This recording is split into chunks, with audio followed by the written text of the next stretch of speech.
नहीं रखूंगा। कहीं नहीं रखो महाराज। यही से महाराज ये कटाई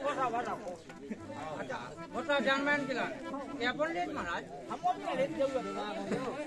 अरे ओ पापी मन ओ कर ले भजन।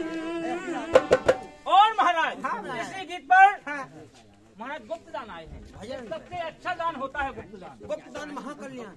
सुबह सुबह के दान गंगा स्नान के बराबर होता है। पुण्य की जड़ पाताल, पाप की जड़ पाताल। और महाराज आगे कहते हैं, अरे ओ पापी मन कर ले भजन, अरे अंत में तू पछताएगा जब पिंजरे से पंछी निकल जाएगा। जब पिंजरे से पंछी निकल जाएगा, जब पिंजरे से पंछी निकल जाएगा।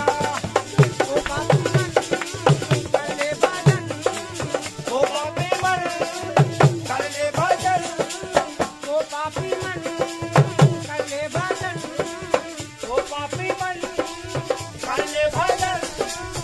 अंत में तू बच जाएगा जब पिंजरे से पंछी निकल जाएगा। पिंजरे से पंछी निकल जाएगा, जब पिंजरे से पंछी